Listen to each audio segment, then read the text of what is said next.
कोई काम था आपको? तुम अभी भी कांटेक्ट में हो शाजर से?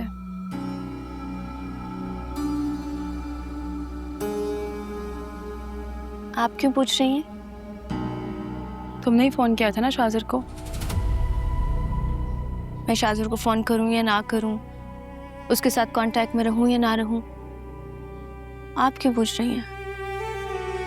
मैं तुमसे सिंपल सा क्वेश्चन कर रही हूँ, मुझे जवाब दे दो उस बात का प्लीज। नहीं दूंगी जवाब। तुम्हें क्यों मिलना है उससे? मैंने तुम्हें समझाया था ना, तुम दूर रहो उससे, वो ठीक नहीं है तुम्हारे लिए। आप होती कौन है मुझ पे हुक्म चलाने वाली? मैं तुम्हें बहुत प्यार से समझा रही हूँ नरमीन। तुम्हें नहीं देना जवाब, ठीक है, तुम्हारी मर्जी है। मजबूरन मुझे माज और पप्पू को बताना होगा फिर। समझाना है तो आप अपने आप को समझाएं। और रही बात इन धमकियों की, तो शौक से दें, क्योंकि मैं किसी से डरती नहीं हूँ। शाजर बिल्कुल इस घर के फर्द जैसा है। अगर मैंने उससे बात कर ली तो कौन सी कयामत आ गई है? आप भी तो उसकी गाड़ी में घूमती हैं, सारा सारा दिन उसके साथ ऑफिस में काम करती हैं, और तो और आप उसकी कॉल्स भी पिक करती हैं। लगता है क्या है शाजर आपका?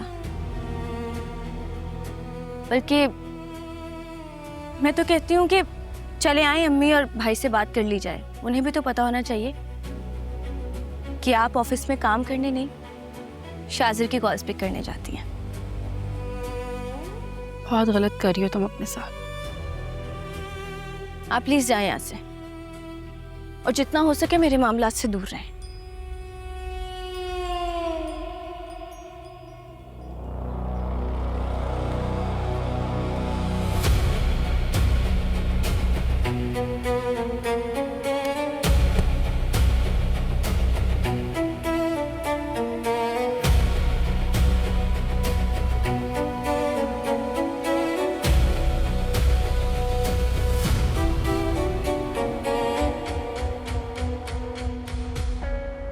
मुझे अजीब मुश्किल में डाल दिया तैमूर। तो सिर्फ ऑपरेशन टालने को तो कह रहा हूँ। ऑपरेशन से मना किया था तो शाजर मेरे बच्चों को नुकसान पहुंचाने की धमकी देने लगा।